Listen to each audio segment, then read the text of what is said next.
মেয়েরা ঔষধ খেয়ে মাসিক বন্ধ রেখে রোজা রাখতে পারবে কিনা? শেখ, তারাবি না পড়লে রোজা হবে কিনা? কোন ব্যক্তিদের রোজা আল্লাহর দরবারে কবুল হয় না? রমজান মাসে বিবাহ করা শরীয়তের দৃষ্টিতে কেমন? শেখ, আমি কোরআন খতম করেছি, এখন বকশিস কিভাবে করব? স্বপ্নে বুড়ো মানুষ দেখলে কি হয়? নিজেকে বুড়ো হয়ে যেতে দেখলে কি হয়? আসসালামু আলাইকুম ওয়া রাহমাতুল্লাহি ওয়া বারাকাতুহু। প্রিয় দর্শক, মনোযোগ সহকারে ভিডিওটি শেষ পর্যন্ত দেখুন, অন্যথায় কোনো মাসালায় ভুল বোঝার সম্ভাবনা থাকে। আর সরাসরি কোনো প্রশ্ন করতে বা লিখিত কোনো বিষয়ে সমাধান পেতে ফতোয়া বিভাগে স্ক্রিনে দেওয়া নাম্বারে ইমো অথবা হোয়াটসঅ্যাপে যোগাযোগ করবেন। তো আমরা মূল আলোচনায় চলে যাব। সম্মানিত নাজরিন, একটি জরুরি বিষয়, আমরা ঢাকার মিরপুরে শীঘ্রই একটি মাদ্রাসা প্রতিষ্ঠা করতে যাচ্ছি ইনশাআল্লাহ। মাদ্রাসার নাম জামিয়া ইসলামিয়া দারুল হাবিব। মাদ্রাসায় শিশু শ্রেণী থেকে নিয়ে নুরানি বিভাগ, নাজেরা ও হিফজ বিভাগ এবং কিতাব বিভাগ থাকবে ইনশাআল্লাহ, মহিলা ও পুরুষ শাখা। সুতরাং আপনার সন্তানকে ভর্তি করার জন্য যোগাযোগ করতে পারেন এবং দেশ ও প্রবাস থেকে কেউ দান, অনুদান ও সহযোগিতা করতে চাইলে স্ক্রিনে বিকাশ, রকেট, নগদ নাম্বার এবং ব্যাংক অ্যাকাউন্ট দেওয়া আছে, সহযোগিতা করতে পারেন। সর্বোপরি সবার কাছে দোয়া কামনা করছি। সরাসরি প্রশ্নের জবাবে চলে যাই। প্রশ্ন ছিল, স্বপ্নে বুড়ো মানুষ দেখলে কি হয়? নিজেকে বুড়ো হতে দেখলে কি হয়? দেখুন, স্বপ্ন আল্লাহ তাআলার পক্ষ থেকে বান্দাদের জন্য একটি গুরুত্বপূর্ণ বার্তা বহন করে, হয়তো সুসংবাদ বা সতর্ক বার্তা। যে স্বপ্নগুলো সত্য সেগুলো আল্লাহ তাআলার পক্ষ থেকেই আসে, তবে শয়তান অনেক সময় স্বপ্ন দেখায় অলিক কল্পনা থেকে। সারাদিন যা করে মানুষ, যা ভাবে, ওগুলো অনেক সময় স্বপ্নে আসে, ওগুলোর অবশ্য সত্য ব্যাখ্যা নেই। তো ইমাম ইবনে সিরিন রহমতুল্লাহ আলাই স্বপ্নের ব্যাখ্যার নির্ভরযোগ্য এক কিতাব লিখেছেন, তাবির রুইয়া। আমরা সেখান থেকেই স্বপ্নে বৃদ্ধ মানুষ দেখা বা নিজে বৃদ্ধ হয়ে যেতে দেখার ব্যাখ্যা সম্পর্কে আলোচনা করছি। হযরত ইবনে সিরিন রহমতুল্লাহ আলাই বলেন, স্বপ্নে যদি কোনো ব্যক্তি নিজে বৃদ্ধ হয়ে যেতে দেখে, তার চুল পেকে গিয়েছে, দাড়ি চুল সাদা হয়ে গিয়েছে, বুড়ো হয়ে গিয়েছে, এই ধরনের স্বপ্ন দেখলে তার ইজ্জত সম্মান লাভের আলামত। আল্লাহ তাআলা তার মান মর্যাদা বাড়িয়ে দেবেন শীঘ্রই ইনশাআল্লাহ তাআলা। আর স্বপ্নে যদি কোনো ব্যক্তি অপরিচিত বৃদ্ধ মানুষকে দেখে, অপরিচিত বৃদ্ধ খুব হাসি খুশি আছে, যাকে সে চিনে না, এমন স্বপ্ন দেখলে তাহলে বুঝতে হবে তার বন্ধুর মাধ্যমে তার মনের আশা পূরণ হবে। তার অন্তরঙ্গ বন্ধু অথবা আত্মীয় স্বজন, এদের মাধ্যমে তার যে কোনো মনের আশা শীঘ্রই পূর্ণ হতে যাচ্ছে ইনশাআল্লাহ। আর যদি পরিচিত বৃদ্ধকে হাসি খুশি দেখে, যাকে সে চিনে, তাহলে বুঝতে হবে যে আল্লাহ তাআলা শীঘ্রই তার মাধ্যমে তাকে উপকৃত করবেন। যাকে সে দেখেছে তার মাধ্যমেই সে উপকৃত হতে পারবে। কিন্তু কোনো বৃদ্ধকে যদি কেউ ব্যথিত, দুঃখিত, কান্না করছে এই অবস্থায় দেখে, তাহলে বুঝতে হবে এটি সতর্ক বার্তা, তার জীবনে কোনো বিপদ আপদ আসতে চলেছে, কোনো দুঃখ কষ্ট আসতে চলেছে, সতর্ক করা হচ্ছে। আর স্বপ্নে যদি কোনো ব্যক্তি দেখে কোনো যুবক বৃদ্ধ হয়ে গিয়েছে, অথবা কোনো শিশু দেখলো সে বৃদ্ধ হয়ে গিয়েছে, অথবা বৃদ্ধ মানুষ দেখলো যে সে আরো বৃদ্ধ বা নিজেকে বৃদ্ধ অবস্থায় দেখলো, প্রত্যেকটার ব্যাখ্যাই ইজ্জত সম্মান লাভ এবং সে আখিরাতের পথে অগ্রসর হতে পারবে, দুনিয়ার কাজ পরিত্যাগ করে আখিরাতের প্রতি মনোযোগী হবে ইনশাআল্লাহ।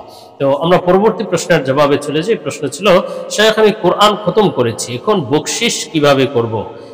দেখুন, কোরআন খতমের পরে আবার বকশিস করা যে লাগে, এইটা আপনার ধারণা আমাদের বাংলাদেশে বর্তমানে যে এই প্রচলন চলছে, এই প্রচলন থেকেই এসেছে। আসলে দ্বীন ইসলাম প্রচলিত প্রচলনের মাধ্যমে শেখা উচিত নয়। দ্বীন ইসলাম কিতাবাদি পড়ে, কোরআন হাদিস পড়ে, মাদ্রাসায় পড়ে, আলেম ওলামাদের থেকে শুনে, তাদের কাছে গিয়ে তাদের সাথে সম্পর্ক রেখে শেখা উচিত।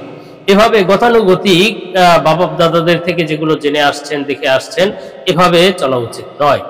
তো তাহলেই আপনি বুঝতে পারতেন যে দ্বীন ইসলামের যেই দিক নির্দেশনা, তারপরে মৃত ব্যক্তির জন্য কিভাবে আমল করা উচিত, কোন আমল কিভাবে করা উচিত।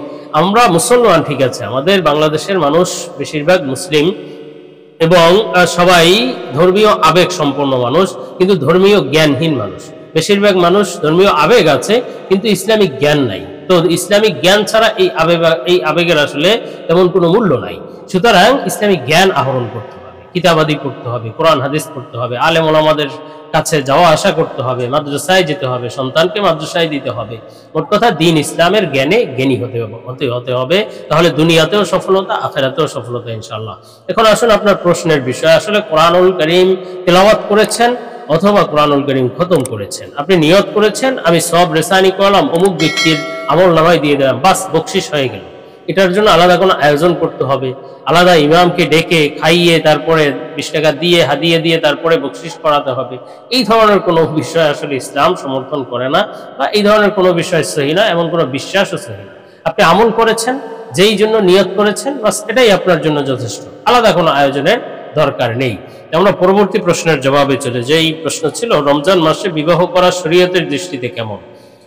দেখুন, রমজান মাসে বিবাহ করা প্রাথমিক দৃষ্টিতে তো আসলে নাজায়েজ কিছু না। আপনি যখন ইচ্ছে তখনই বিবাহ করতে পারেন। এটা যে গুনাহ হবে অথবা আপনার বিবাহ হবে না রমজানে বিয়ে করলে, এই ধরনের কোনো বিষয় নেই। তবে হ্যাঁ, রমজান যেহেতু আমলের মাস, নামাজের মাস, রোজার মাস, অন্যান্য আমলের মাস, তো আপনি যদি এই ধারণা করেন যে বিয়ে করলে এই আমলে ব্যাঘাত ঘটতে পারে বা বিভিন্ন ধরনের আমলের প্রতি পিছু টান চলে আসতে পারে, এই ধরনের কোনো বিষয় থাকলে তাহলে আপনি বিবাহের প্রোগ্রামটি রমজানের পরেই করুন। এটি ভালো হবে, যাতে রমজান নিরিবিলিভাবে আপনি বিবাহের ঝামেলা থেকে মুক্ত থেকে আপনি ইবাদতের ব্যাপারে আত্মনিয়োগ করতে পারেন।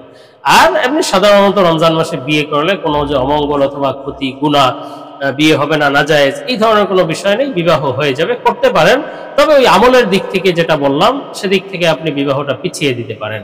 আমরা পরবর্তী প্রশ্নের জবাবে চলে যাই। প্রশ্ন ছিল, শেখ, কোন ব্যক্তিদের রোজা আল্লাহর দরবারে কবুল হয় না?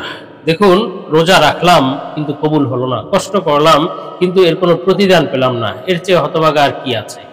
হাদিসের মধ্যে আছে, জিবরাইল আলাইহিস সালাম দোয়া করেছেন, আল্লাহ, যে ব্যক্তি রমজান পেলে গুনাহ মাফ করাতে পারলো না, তো তার ধ্বংস হোক। নবীজি সাল্লাল্লাহু আলাইহি ওয়াসাল্লাম এই দোয়ার উপরে আমিন বলেছেন। তো রমজান তো হলো গুনাহ মাফের মাস। এখন আপনি যদি রমজান মাসে গুনাহ মাফ করানো তো দূরের কথা, রমজান উপলক্ষে আরো বেশি গুনাহে লিপ্ত হন, তাহলে তো হতভাগ্যতার আর কোনো শেষ নেই। এই কপাল পোড়ার মতো আর কপাল পোড়া নেই। এই জন্য রমজানে ওই সমস্ত ব্যক্তিদের রোজা কবুল হয় না, আমল কবুল হয় না, নামাজ কবুল হয় না, যারা রমজানে রোজা রেখেছে কিন্তু তারা গুনাহের কাজ ছাড়েনি, তারা মিথ্যা ছাড়েনি। হাদিসের মধ্যে আছে, যে ব্যক্তি রমজানে মিথ্যা, অন্যান্য গুনাহ, অশ্লীলতা ইত্যাদির সাথে জড়িত হলো, তার রোজার মাধ্যমে, তার রোজা দিয়ে আল্লাহ তাআলার কোনো কাজ নেই। তার উপবাস, তার যে না খেয়ে থেকেছে, এতে আল্লাহ তাআলার কিছু যায় আসে না, মানে এই রোজাগুলো আল্লাহ তাআলা তাদের কবুল করেন না। সুতরাং রমজানের রোজা থেকে অশ্লীলতা, মিথ্যা, গুনাহের বিষয়, গীবত, শিকায়াত, চুরি, ডাকাতি, মোট কথা যত গুনাহ আছে, যত অন্যায় অপরাধ আছে, এগুলো ছেড়ে দিতে হবে। অন্যথায় রোজাও রাখলাম, গুনাহ করলাম, তো এই রোজার কি ফায়দা আছে? তো আল্লাহ তাআলা আমাদেরকে রোজা রেখে পরিপূর্ণ ঈমান ও আমলের সাথে থাকার তৌফিক দান করুন। আমরা পরবর্তী প্রশ্নের জবাবে চলে যাই। প্রশ্ন ছিল, মেয়ের শেখ, তারাবি না পড়লে রোজা হবে কিনা? দেখুন, তারাবি কেন পড়বেন না? তারাবি রমজান মাসে অত্যন্ত গুরুত্বপূর্ণ একটি আমল। হাদিসের মধ্যে আছে, মান সামা রমাদানা ঈমানান ওয়া ইহতিসাবান গুফিরা লাহু মা তাকাদ্দামা মিন যামবি ওয়া মান কামা রমাদানা ঈমানান ওয়া ইহতিসাবান গুফিরা লাহু মা তাকাদ্দামা মিন যামবি। রমজানে যে রোজা রাখলো ঈমানের সাথে আমলের নিয়তে, সওয়াবের নিয়তে, আল্লাহ তাআলা পিছনের সব গুনাহ মাফ করে দেন। তেমনি ভাবে যে ব্যক্তি তারাবি পড়লো বা রমজানে কিয়াম করলো, নামাজ আদায় করলো, রমজানের নামাজ, মুহাদ্দিসিনে কেরাম বলেন এর দ্বারা তারাবি উদ্দেশ্য। তো তারাবির নামাজ যে ব্যক্তি পড়লো, আল্লাহ তাআলা তার পিছনের সব গুনাহ মাফ করে দেন, ঈমান এবং সওয়াবের নিয়তে করতে হবে। সুতরাং বিশেষ কোনো অসুবিধা ছাড়া তারাবি ছাড়া যাবে না। তারাবি রমজানের অত্যন্ত গুরুত্বপূর্ণ একটি আমল। হ্যাঁ, তারাবি না পড়লে যে আপনার রোজা হবে না অথবা আপনি রোজা রাখবেন না, এই ধরনের কোনো বিষয় নয়। তারাবি ভিন্ন আমল, রোজা ভিন্ন আমল। তারাবি পড়েছেন, তারাবির সওয়াব পেয়েছেন, রোজা রাখবেন, রোজার সওয়াব পাবেন, তবে রোজাও রাখবেন, তারাবিও পড়বেন। এটাই হলো রমজানের আমলের বৈশিষ্ট্য। তবে একটি না করলে যে আরেকটি হবে না, এই ধরনের কোনো বিষয় নেই, আপনার রোজা হয়ে যাবে। তো পরবর্তী প্রশ্নের জবাবে চলে যাই। প্রশ্ন ছিল, মেয়েরা ঔষধ খেয়ে মাসিক বন্ধ রেখে রোজা রাখতে পারবে কিনা? সুন্নাহ শপিং আপনাদের জন্য নিয়ে এলো একটি ইসলামিক পণ্যের দারুণ প্যাকেজ। প্যাকেজে থাকবে উন্নত মানের টুপি, তাসবিহ, মেসওয়াক, আতর, সুরমা, মা বোনের জন্য হাত মোজা, পা মোজা এবং নবীজির 1000 সুন্নাতের একটি পকেট বই। আর এসব কিছু পাবেন একটি আকর্ষণীয় গিফট বক্সের ভিতর। সুতরাং 8টি সুন্নতি জিনিসের এই প্যাকেজটি নিতে পারেন নিজের জন্য, পরিবারের জন্য বা প্রিয়জনকে গিফট করার জন্য। দাম মাত্র 390 টাকা। অর্ডার করতে স্ক্রিনে দেওয়া ইমো অথবা হোয়াটসঅ্যাপ নম্বরে যোগাযোগ করুন। দেখুন, মেয়েরা ঔষধ খেয়ে মাসিক বন্ধ রেখে রোজা রাখা কিন্তু উচিত নয়। পারবেন কি পারবেন না সেটা পরের বিষয়, কিন্তু উচিত নয়। এটা আপনার শারীরিক ক্ষতি, যেটা আপনাকে আল্লাহ তাআলা স্বাভাবিক যেই নিয়মতান্ত্রিক ঋতুচক্র দিয়েছেন সেভাবেই হোক, এই রোজাগুলো পরবর্তীতে কাজা করে দেন, কোনো সমস্যা নেই, এতে আপনার গুনাহ হবে না।